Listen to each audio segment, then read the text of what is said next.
for attending the India Today roundtable. At the start of this session, I want to ask you about, you have been in the news in the last 4 days for the DMK files. You also tweeted that you have received 1,400 crore defamation cases till now that the suit has been filed against you. What is that you're targeting about? The DMK feels that these numbers are not credible. What is the evidence behind such exaggerated numbers? In fact, this is only part one of what we have released, sir. I think the numbers are pretty high. 1,34,000 crore for about 11 people in DMK who are in the party for about 30-40 years. In government right from 1967. And we didn't just randomly put any numbers out there. So we have disclosed about approximately 190 companies owned by them, different shell corporations across the world, and the money laundering things that it happens, and each one we have valued professionally and we have put it on the website also. I think more than the numbers, 1,34,000 crore, what we are more interested to talk among the Tamil population over a point of time, we want to bring corruption as the central narrative of Tamil Nadu politics, but unfortunately, corruption is taken as how things are and nobody wants to talk about it. And we want to bring corruption as the center of narrative, and more importantly to bring it to the public forum. How a state with 7,20,000 crore debt, all is not rosy in Tamil Nadu. When anybody from outside look at it, we are a state with 7,20,000 crore debt. And servicing this loan will take next 40-45 years. And all of this money are siphoned off. And big corporations, shell companies, again it comes back as white money back into Tamil Nadu. So you want to put this as a center of narrative. And naturally for DMK as a party, it's a very well organized party. And if you look at it, their legal system is so strong. I call DMK as a Chakravyu party. If you look at the Arjuna Abhimanyu's Chakravyu, DMK has got layers like an onion. It's very, very, very important we understand it. So the first family is the core of that onion. They're surrounded by intellectuals, then the Dravidian ideologues, then they have the media which supports it, then they have companies which supports it, then they have the Dravidian so-called intellectuals which build a narrative outside it. So like an onion, you keep peeling, the final inside is the first family. So they have managed it over the last 70 years. It's not very easy to take them on, but here we believe time is right. This is the time. If not now, you can't do it anytime in the future. You also tweeted the audio clip of the finance minister of the Tamil Nadu government, PTR, that 30,000 crores is what the number that it speaks about Mr. Udayanidhi Stalin and Sabarishan would have made in the last few years since the government has been formed. Sir, again here more than the numbers, the Mr. PTR, who is our finance minister, well-educated US returned finance minister, he makes a statement somewhere in a room or with some conversation where he says, these people started with 10 crore, 20 crore, 30 crore, right now they've gone up to 30,000 crore. That's the way he speaks. But more important is, he says, the CM's son and CM's son-in-law, they're making money in a month that is more than what their grandfather made in a lifetime. This is more important. Grandfather is nothing but Kalaignar Karunanidhi. So what lifetime is made of money, the grandsons are making in a month. And of course the number 30,000 crore to it, which substantiate what we are trying to speak with respect to the DMK file. Till now, they have sent defamation notices, they want us to go to the court and everything. Till now, they haven't even said, even one company we have listed there, which is a shell company in which they are a director or something. Till now, they haven't said, even about 8 years later, this is not our company, we don't have a shareholding in this company. They're yet to say. The only thing they're saying is valuation is a problem and how can you value this and all those things. So PTRG's, that alleged audio conversation which got leaked outside, it is adding a lot of credence to our allegation, which we made on April 14, that DMK as a party, as a government, they're making tons of money. And more than that, it is running like a criminal syndicate. Money laundering companies like Westpac and St. George's Bank, in which son-in-law has got some stake along with a friend. Then Nobel Steel, which the CM signed an agreement for 1,000 crore, in which the CM's son is a director in that company at different points of time. So this is more important for us. And more than that, we are also taking a case to the CBI when the Chennai Metro got built in 2010-11, the French giant Alstom, which came into building. And we are making a very direct, specific allegation through a middleman. The DMK government then has taken 200 crore to award this contract to Alstom, which Alstom later in America, it paid a fine of $772 million for bribing countries like India, Egypt, Saudi Arabia and all those places. So we believe time is right now, and we hope and pray the agencies would take a hard look at it. Of course, we are not speaking in the air. We have got papers to prove, evidence to share. And probably You're people. confident that this case would be taken to a logical conclusion by the agencies? I'm very confident, sir. The reason is this case is an open and shut case. When Alstom did the Delhi Metro also, just before Chennai Metro, there also the same problem happened. There also, there is a CBI case, there is a corruption case happening, the same company is involved, the same middlemen from Hong Kong and Singapore are involved, the same thing happened in Tamil Nadu, like cut, copy, paste. But right now we have the documents to put in the public forum to say, Chennai Metro tender is also fixed because right before the 2011 elections they made money. And we are very confident once CBI takes over, looking at these papers, evidences, probably people who made the mistake will go to jail. Is this a conscious call for making the corruption the center of politics for Tamil Nadu from the BJP side? Because are you somewhere not able to raise or keep up with the Dravidian politics, the whole Dravidian ideology? Is this why BJP is looking at bringing corruption as the talking point? Tamil Nadu, we have many political parties, sir. Of course, there are two preeminent political parties, Dravidian parties, but you have at least 6 political parties which has got a vote share of 2% and above, which is not there in any state in India. And there are caste-based parties, there are regional parties which take regionalism to an extreme end, and there are parties which even now asking for a separate Tamil Nadu. And there are parties which thrived on separate Tamil Nadu in the early 60s. Right now, they do a soft secession. So BJP is the only party there among this clutter of political parties there which offers something different. Of course, we value the regional sentiment with a nationalist spirit, and we want Tamil Nadu to do well as a party, as a Tamilian myself, but with a national outlook and national spirit. And unfortunately, Tamil Nadu, what happens? Everything you do, it becomes a north versus south, it becomes Hindi versus Tamil, it becomes Aryan versus Dravidian, they spin it out from Jallikattu to NEET exam to everything. So what is happening? All of us are getting fed up by this narrative. Over a point of time, you just can't take it. This is too much for anybody in the plate. It's like too much. Entrance examination, you want to politicize Aryan Dravidian. You want to politicize a simple dahi curd, Tayir, Aryan Dravidian. You want to politicize the allocation of coal block as Aryan Dravidian. The younger generation is suffering from lack of jobs. But this dahi, you wrote the letter to the department saying, please remove the word dahi. And they did remove it finally also, because the same sentiments were in across southern India, even Karnataka, Telangana as well, that the local language should be used. The Honorable Prime Minister, a couple of months back when he visited Tamil Nadu, one thing was very clear to us. He said, look, treat me as a Karyakarta more than a Prime Minister. And if you think there is something wrong, something not okay, something has to be brought to our attention, we are just a phone call away. You just have to call somebody because mistakes happen. There are bureaucratic people everywhere. It's a clerk who will type a wrong thing. It keeps happening. It is not that it comes to our knowledge or a minister's knowledge. So we have taken the Honorable Prime Minister's word to our heart.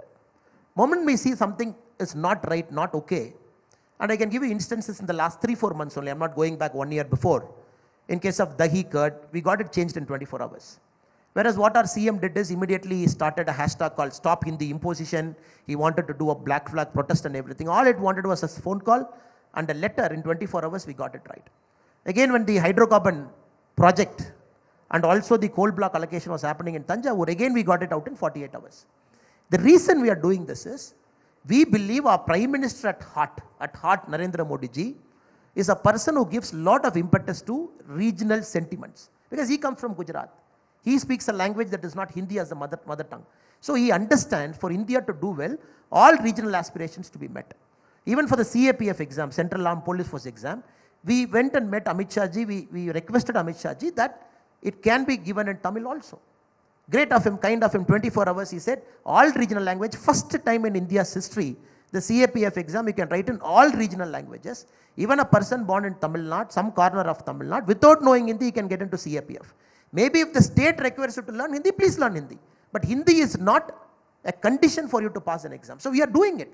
Now DMK is also seeing it. Now DMK is like, hurry yaar, this is our bread and butter. Till now we have only done it. Why is BJP doing it now? BJP is not doing it for political reasons.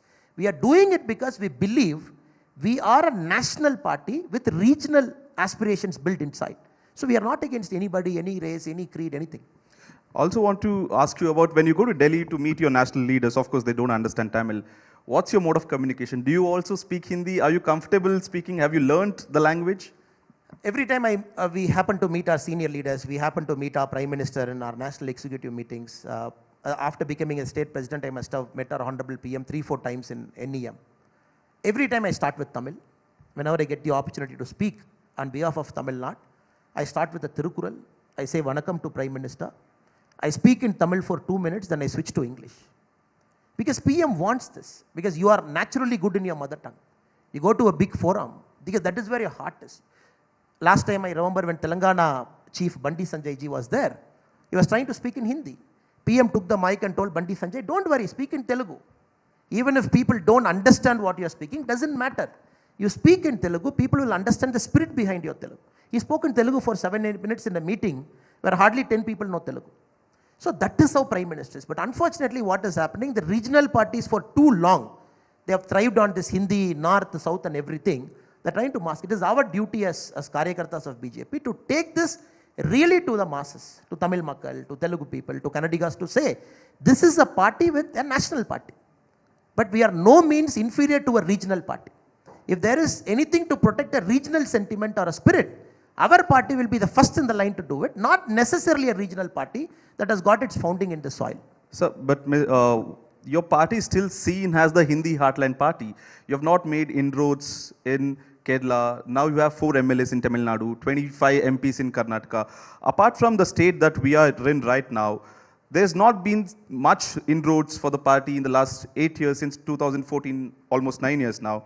So what's the road for you to get into this southern part of the India? Like, what's your roadmap?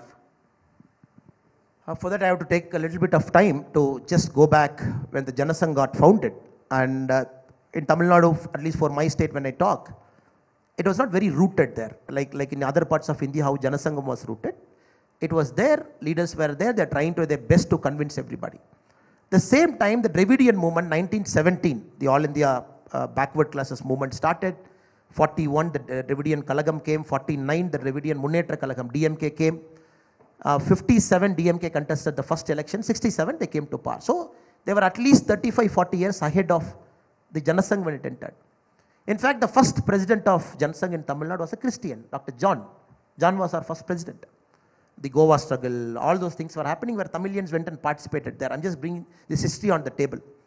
When BJP got founded, 1980, then the first MLA in BJP was in 1996. 1996 we got 1 MLA. So you can understand the trajectory of BJP where we are coming. So there was a huge gap even before BJP was able to establish roots, where DMK was in power multiple times.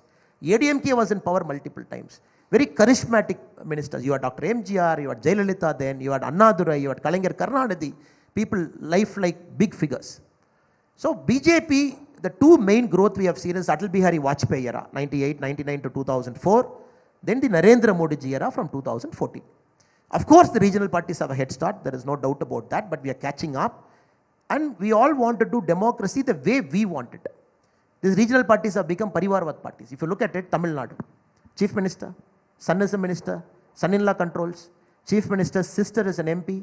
If you look at the Chief Minister's family, directly, indirectly, 4 or 5 people, they hold a constitutional position. 14 families in Tamil Nadu, they are in the 3rd generation now. Either the son is a minister or an MP. The same thing is in TRS in Telangana. But what BJP we intend to do is, we want to build our party in a democratic spirit. It might take some time.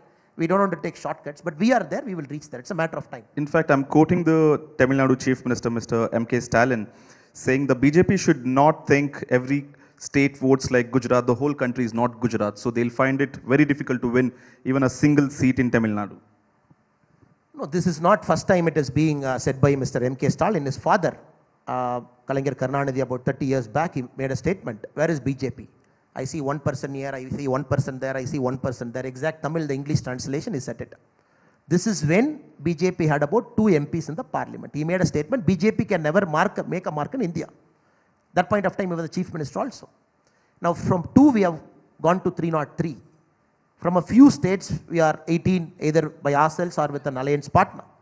The same thing will happen in Tamil Nadu also. It's a matter of time. The moment M.K. Stalin ji is speaking about it, it means that he has taken us seriously.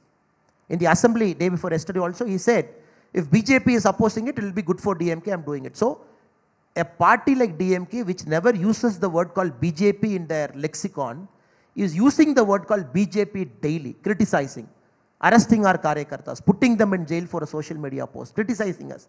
That itself means BJP is on the growth path. Wouldn't it be difficult for the BJP to take on all the regional parties if DMK, BRS, JDS, all of them come together? It'd be regional versus the national party. Would it be difficult for the BJP to even get into the Lok Sabha seats there where regional party sentiments are much stronger? So the way I would answer this question is I would take a roundabout way to answer it. I would say you got to invest in leadership, sir. For national parties, for a long time, what has happened is the state leaders were more like managers. Just before, I think Amit Shah ji in the morning session, he was talking how Virendra Patel ji was removed in a state here when Congress was in power. For Rajiv Gandhi was here, and the airport they asked him, do you want to change Virendra Patel ji? He was on the flight, even before the flight landed in Delhi, Patel ji got changed. That is how most national parties treated their leaders in India. 356, changing, not allowing anybody to settle, because the Parivarwad in Congress was more powerful. But if you look at BJP, we are investing in leaders now. Because in our party, there is a system, nobody can hold a term for more than 3 years. If you look at Kalaignar Karunanidhi, 38 years he was DMK president. Now Stalin ji has taken over a couple of years back. Next 20 years is good to go. If you look at all the leaders, they run it for 30, 40, 45 years at least. Jayalalitha Amma more than 20 years president of a party. But in national parties, what happens? 3 years you have a president, then again 3 years next guy, again 3 years next guy. This, right or wrong, is a problem in southern part of India because you are taking on big leaders. For example, you imagine my plight. I am coming in as a state president, I have to take on and give a statement. When they make a wrong, I have to criticize a leader who's 35 years above my age, who's multiple time chief minister, who's 25 years in the power, and they have all their MLAs who are third time, fourth time, fifth time. We have hardly 2-3 MLAs who have third time or second time. So the reason I am trying to tell you is it will take time. So BJP, we are investing in leadership. We are giving them a long arm. We want them to settle down, get established in the roots. Only then they can take them on. So BJP will never make the mistake of Congress. Congress had leaders as more like a China cup. You change them, you change them, you change them. But Tamil Nadu, it's a long investment we are making, right from district presidents to the mandal president. You will see, it's a 5 to 10 year journey. Tomorrow morning, nothing is going to happen. We want them to be fighters, be in the ground, take on issues, echo the Tamil sentiments. If we do the process right, 5-10 years we are there. You spoke about the future of the party in Tamil Nadu and in southern India as well. If that is the case, what about the alliances? When would you look that BJP would be ready to fight elections on its own in Tamil Nadu, on its own in Andhra, on its own in Telangana? When do you see that time? Especially you're from Tamil Nadu, so because in 1 year the Lok Sabha polls goes. Do you see in the 1 year, or you need another 5 years for the party karyakartas, the grassroots level infrastructure to be right, to come out of an alliance, stand alone and fight? Sir, the BJP's alliance, generally if you look at it, it is not an electoral alliance where we just stitch something before an election, we contest election, we win a couple of seats. In fact, if you look at ADMK for a pretty long time after 2017, they were supporting many of the important decisions the Honorable Prime Minister Narendra Modi ji did, be it the Farm Act. When many parties were opposing for the sake of opposing, ADMK supported us, there's no doubt about that. At the same time, we also understand being in an alliance, BJP can have its own character. In fact, being in an alliance, it is not necessary you have to speak the alliance language always. But we are okay with it. ADMK is okay with it, we are okay with it. So there's healthy competition. There is healthy competition because if you look at it in our alliance, NDA, the Patali Makkal Kachi, Dr. Anbumani Ramadas, the former union minister, he says 2026 PMK has to come to power. BJP, we say 2026 we have to come to power. ADMK says 2026 again they have to come back to power. I see nothing wrong. Let there be a healthy competition because we have joined together on certain principles to protect our country, to take the country's progress forward. When the time comes, when the decision is made, it is for the people to decide which party should come to power. That doesn't mean we are hurting the alliance interest, we are trying to go behind their back, we are trying to spoil their chances. Wouldn't it create confusion that your alliance voters, who do they look at and vote? Do they have to vote for BJP, PMK or the AIDMK? Because all the three parties are saying we want to come to power with full majority. Sir, when 2024, let us imagine all of you are combining together for the Lok Sabha election because it is for our national president and the parliamentary board to take a call. Once they do as Karyakartas, we follow it. Then you have candidates, candidate has got an individual strength, the party has got an individual strength. Then in an alliance, you are coming together to take on a behemoth like DMK and its alliance partners. I don't think people have got that confusion to see, oh, you got to be together for 20 years for me to make a very calculated choice of to elect you or not to elect. I think Tamil voters are more intelligent than that. They are more aware of that. They see through it. They know exactly what election, how to vote. And I am very clear 2024 is Modi ji's election. It is not anybody's election. It is like 10 years we are in power. We have to go to the public and account us for 10 years what we have done. asking for another 5 more term. It is our election. So it is NDA's election. So the regional parties who are within the NDA also, they completely understand it. So this is the conscious decision that you have made as a party, because you have represented Mr. Ilaraja in the Rajya Sabha, PT Usha has been given post, and you have Kashi Tamil Sangam that the event has been started. What has been the response for this? Have people started accepting BJP in their own native culture, that Dravidian model that you look at? Have people started to welcome you there? Maybe now whatever I say, people might see this with a tinted glass of Delhi is trying to take over Tamil Nadu and Delhi is trying to do this for electoral benefit. I will just give you 2 examples. 2010-11, when Narendra Modi ji was the Honorable Chief Minister of Gujarat then, 2 important speeches I would like to quote here. 11, when he came to Madurai to meet the Saurashtrian Tamil community in Madurai, he said, look, Tamil Nadu and Gujarat, we have a long connection. Tamil Nadu, you give us, we give you cotton from Gujarat, and Tamil Nadu, you make thread from it. So we are bounded like a cotton and a thread. So all of us are one, and that is the spirit. In fact, from Tamil Nadu, Saurashtrian community, 1000 years back, Muhammad Ghazni, then Alauddin Khilji, 2 different invasions, they came, they settled there, about 21 lakh in Tamil Nadu. Within Tamil Nadu, they are there. When the Elam war was happening, the fag end of the UPA government, when DMK was in alliance with them, lakhs of people are getting killed in the northern province of Sri Lanka. The Honorable Chief Minister then, Narendra Modi ji, said, what is happening in Sri Lanka? My Tamil brothers and sisters are getting killed. What is the UPA government doing? So that was a spirit. Even when he was in other state, he was echoing the Tamil sentiment. That is what we are doing now. Nothing new. Revival of a 1000-year-old heritage, where people from Tamil Nadu, that point of time, used to walk all the way to Kashi, have a darshan of Vishwanath, again come back. In fact, many of our cities in Tamil Nadu, Tenkasi, we have a district in Tamil Nadu, which is called Southern Kasi. We have Siva Kasi, again the name comes from Kasi. But what happened? The Dravidian movement has nullified all of this. The history is gone. They have done as if North is separate, South is separate. In fact, you come to many of our villages, it has all got many North Indian names also. So PMS, Honorable Prime Minister Narendra Modi is trying to link back this 2 great culture, Kasi Tamil Sangam. As we speak now, Saurashtra Tamil Sangam is happening. There are about 4,500 Tamil Saurashtrians. As we speak now, they are in Somnath, they are in different parts of Gujarat. The Honorable Prime Minister is in Somnath on 26 as a guest of the Saurashtra Tamil Sangam. So we don't do it politically because we think it will give us some MLAs and MPs. No. Unless we recreate the bond that is essentially the spirit of India and spirit of Bharat, once we do that, electoral success will come later. Every time you need not look behind your back to see, I do this, what votes you will get. This might give you benefits after 5 years, after 10 years, but you got to do it to make sure that we are one. We are Bharatiyas. There is nothing that has divided us. That is the main intention behind all of this program.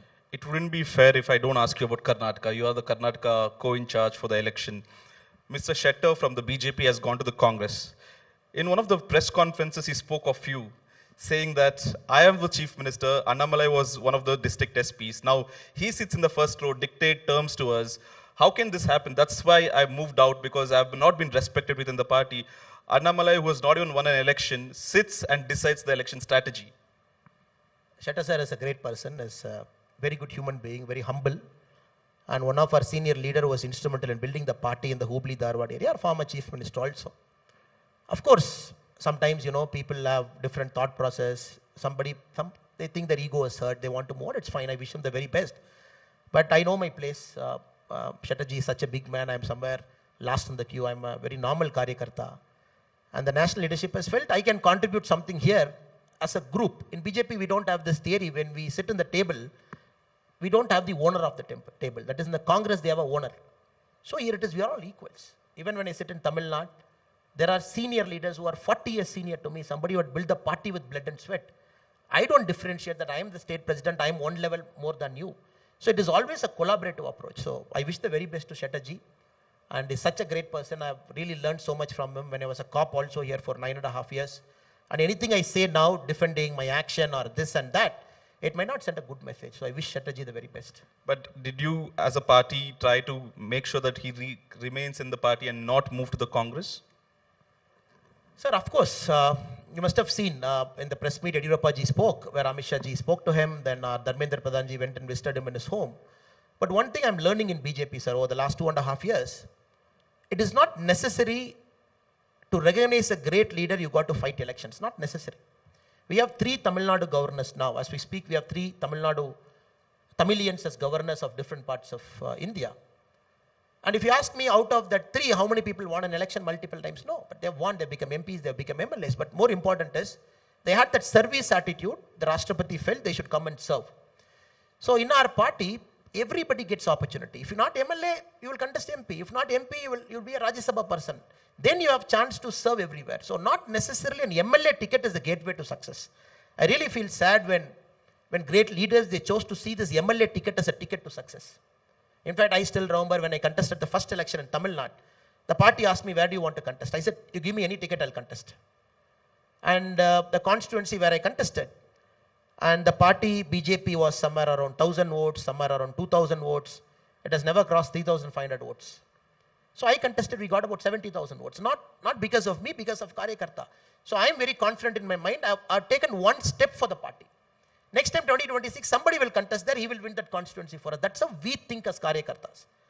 If as a person I don't say, oh no, I'm an ex-IPS officer, I resigned and came, you give me this ticket which is good for the party, party will kick me out. That is not the spirit of being a BJPian. I think the faster we learn, we survive in this party well. So you got to be a humble Karyakarta first. Be in the queue, just keep doing what the party is asking you. Your time will come. And Chatterjee's time came. Lakshman Savdiji, since you are not, I'm just preempting your question. 2018, lost the election. MLC, Deputy Chief Minister, one among the 3, such a great respect. And again a ticket, he's an MLC, 5.5-year term is there. And Constitution doesn't differentiate between an MLA and MLC. Being an MLC, you can be a minister. We have MLCs who are part of the Karnataka cabinet now, including MTB Nagaraj ji. And when somebody says, not giving me a ticket, you have insulted me, I think no, that is not the spirit of a BJPian. And though I am very, very junior to them, with due respect to Savdiji, due respect to Chatterjee, I hold them in a lot of respect. They're good friends and good colleagues and good senior mentors. But moment you put that, it's sending a wrong message to the junior Karyakartas. People slog it out. People have never contested Panchayat elections in their lifetime. We have crores of Karyakartas in India. They keep slogging to bring BJP to power. But what is the message you're giving to them? Oh, I don't get a ticket, I'm going out. So if you don't also get a ticket, that what differentiates us from Congress? The spirit of being a BJP. So that I felt in Karnataka election this time. Some of the senior leaders, the kind of statements they made in the press, and emotionally what they spoke, that was not in spirit of what the party is all about, sir. The Congress ran a campaign called Pay CM, Kivi Mele Huwa here. You are in charge, so I'm asking you this. Do you feel somewhere that the party should have aggressively turned the narrative or fought back the Congress campaigns of Pay CM and other campaigns the Congress took up?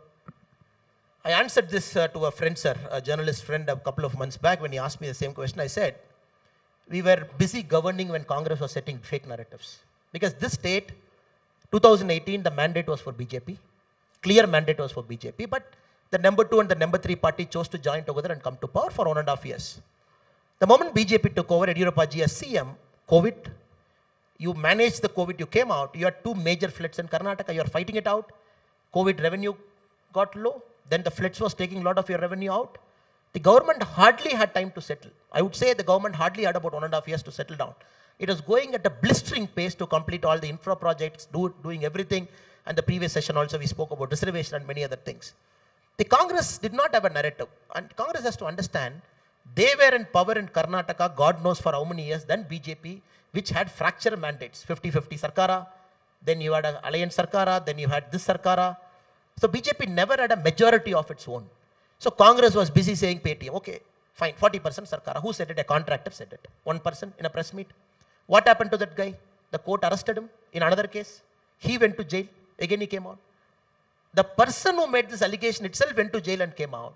And simply putting a poster or something, people will not believe, sir. People see development as we speak now. Especially if you go to rural parts. I was in Raichur day before yesterday.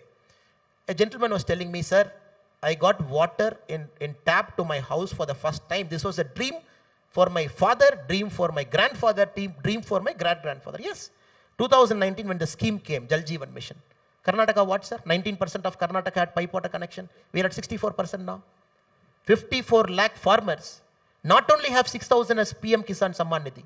They have 4,000 extra. No other Indian state, no other government gives 10,000 to a farmer. Only Karnataka gives that Yediyurappa ji gave.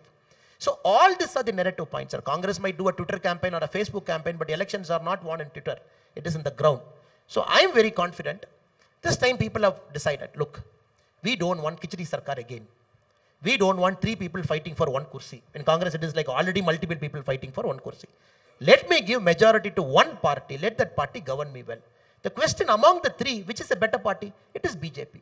So come May 13, we are confident that we should cross 130 on our own, like Amit Shah ji said in the morning. We are very confident. We have taken a lot of risk. Candidates, we have given better candidates. 62 people new, lot of changes, youngsters, experience, lot of combination. Whereas Congress have a 92-year-old candidate. Do you believe in a democracy, sir? I don't have a problem. You can have a 100-year as candidate. You're like, literally, what are you doing? You're torturing him. You bring a 92-year-old candidate in this heat. In April, May, you ask him to campaign. You're torturing him, 92-year-old candidate. They never changed a single sitting MLA. You look at our candidates. We have as young as 24, as young as 28, as old as 73, 74, experience and youth. Congress, without taking any risk, democracy is all about change, sir. It's all about parivartan. It's all about fresh blood. We have done it. Amit Shah ji said in the morning, it is the spirit of BJP you have done it.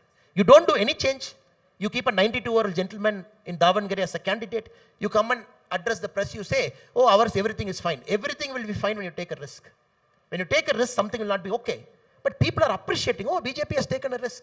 BJP has given fresh candidates. Let me appreciate it. This message is in the public mind in Karnataka, sir. The time's up, sir, but I have to ask you this question. It's IPL season. Are you a CSK supporter or a RCB supporter? Oh. I would say, sir, maybe I think we are divided by IPL teams, but united as Indian. So I am a CSK hardcore supporter. But because Dhoni is our asset, and probably this is the last season for Tala. And all of us are looking forward that the rest of the matches that he plays, he should play with a lot of spirit and a lot of enjoyment, and Tamil soil has given him a lot of love. So more than a CSK supporter, I'm very emotional also at this point of time, because he has given a lot of joy to us over the last 13, 14 years. A lot of joy he has given to across the world and to Tamilian as a club. So I'm a hardcore CSK for the next few matches, because we want Dhoni ji to do well, enjoy, have a great life post this cricketing career also. Well, I'll disagree with you on that. I hope RCB wins the cup this time. That's a long pending demand for our Bengaloreans, sir. keep dreaming, sir. No doubt. We'll see this finals. Mr. Annamalai, thank you so much for attending the India Today Roundtable. Ladies and gentlemen, Annamalai.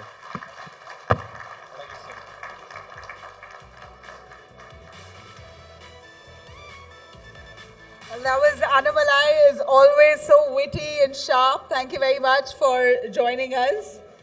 And thank you, our audience, for staying seated. I'm going to have you to take your seat. I request you to please take your seat. We're going to come back in just a few minutes on our next session here. Before that, let me thank our sponsors. India Today Karnataka Roundtable today is sponsored, co-presented by Star Health Insurance, powered by Dollar, co-powered by Rapido, associate partner Britannia Good Day, Green Panel, Gajraj Jewelers, and Verify. All right, in just a few moments, we have Justice B.S. Patil, Lokayukta, Karnataka. Our moderator, Rajdeep Sardesai, India Today's consulting editor. If I could have you take stage, and the rest, please take your seat. Justice B.S. Patil of the Lokayukta. Karnataka's Lokayukta has earned a reputation of being stern. It's cracked a whip on corruption. It's been at the forefront to ensure fair play within the government and our netas. Thank you very much, Justice B.S. Patil, for joining us here at the India Today Roundtable Karnataka. Rajdeep Sardesai to take it away. May I ask the audience to please settle down?